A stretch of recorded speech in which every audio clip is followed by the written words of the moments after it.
Hi guys, welcome back to my channel. This is Rao Nanduri. As I said in my intro, I'm going to start sharing my life lessons I have learned through my 40 years of working life. And of course, I've been on the face of earth for much longer than that. I have two grown-up kids. A doctor who specializes in cancer and blood, and my son who's a vice president with a pharmaceutical company. So God is great, that America has given me a lot. So no complaints about it. Like I said in my intro, I have survived two major recessions, one in 2000, one in 2008. And now we are all experiencing a pretty wide, massive recession that has, much deeper impact than anybody ever imagined. On top of it, the immigration crackdown that's causing and that's uprooting several lives. These are facts. Now, given this level of chaos, what do we do about it? How do we manage our life? How do we survive? Can we hide for 4 years and come out after 4 years hoping that things would be better with a new president and a new economy and a new environment? Practically, that's not possible. So then what do we do? So one of my life lessons that I have learned throughout is that in times of chaos, one fundamental characteristic that's important is the courage. And courage, unfortunately, for some people means the negative connotation, which is being courageous doesn't necessarily mean being blind to fear. Courage means having a stable, balanced, controlled mindset in the face of chaos, in the face of troubles. Can you have a balanced outlook? So, not panic, but stay balanced. Yeah, the problem is coming. It's going to come. You cannot stop it.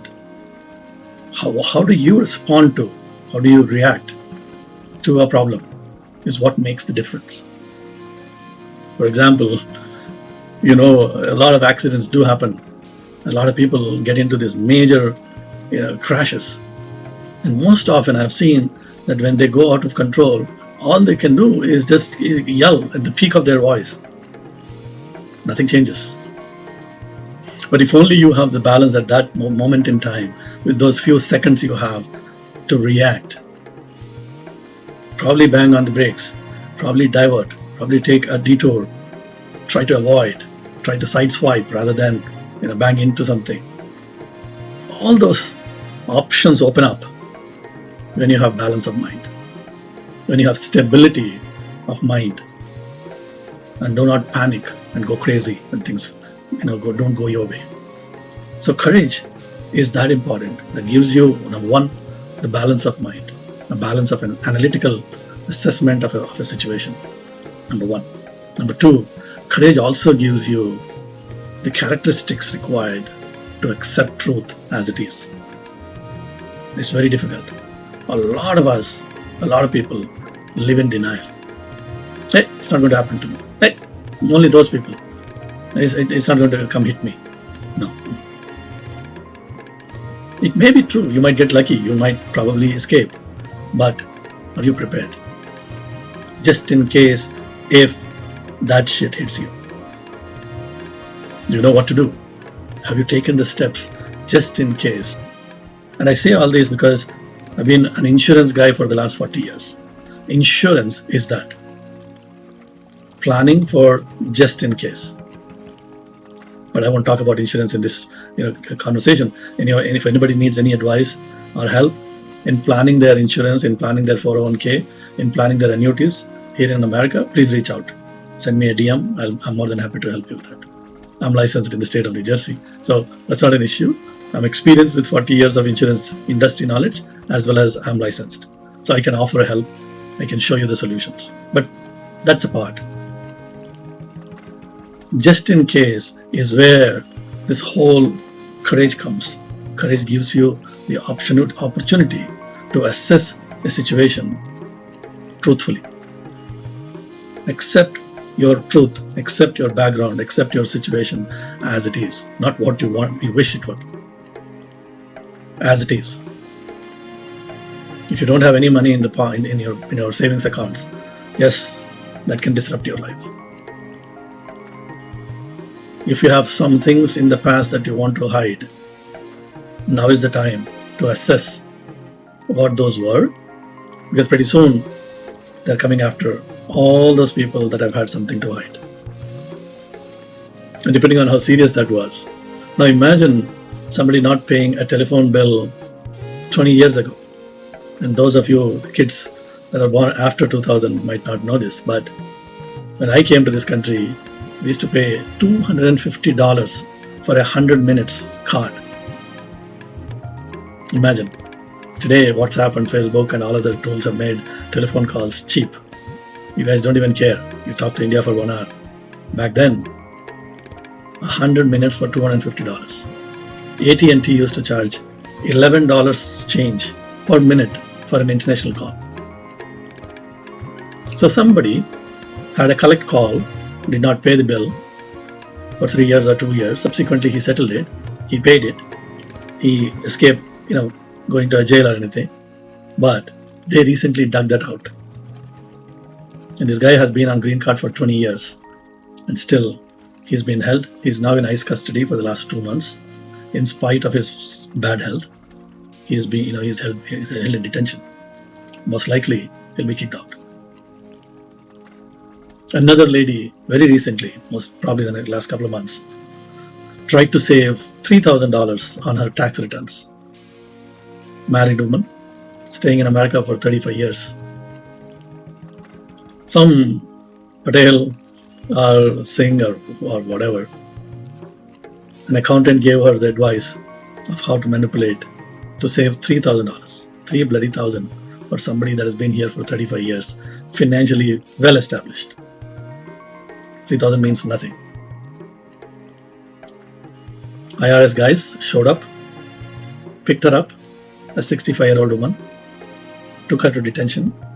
She was there for 2 days. Then they deported her to India, and she was a citizen. So, and I think just today or yesterday, I've read the news that in Virginia, they conducted some major raids on all sorts of IT companies. And you know why I say that, because we have so many of those consulting companies. And so they are digging really, really deep and wide. It's impossible for anybody to hide that have some skeletons in their past. Palantir is almost replacing CIA, but their focus is internal, to focus on the 55 million immigrants within this country. Anybody that has any skeletons in the past, they will uproot them and throw them out of this country. If that is the case, courage here means you need to assess, go back, talk to yourself, look at things that you might have done in the past. You may get lucky. You don't have to run away if you don't want to. My ideal advice would be pack up and leave, because they're coming after. And when you pack up, you're packing up, you're in control. When they come, they don't give you the notice.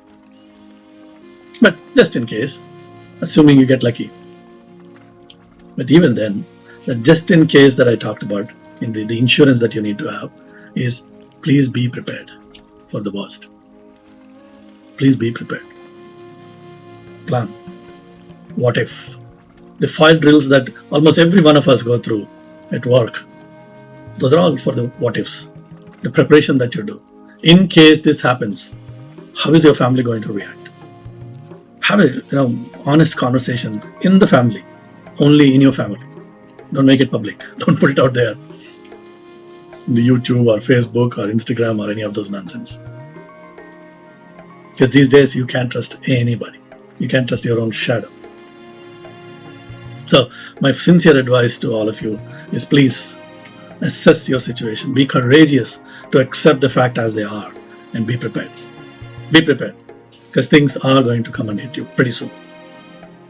I'm not trying to disturb or confuse or stress you out. I'm just saying these are the facts of life. Are you prepared? God bless you. I wish you the very best. See you in the next one. Bye, guys.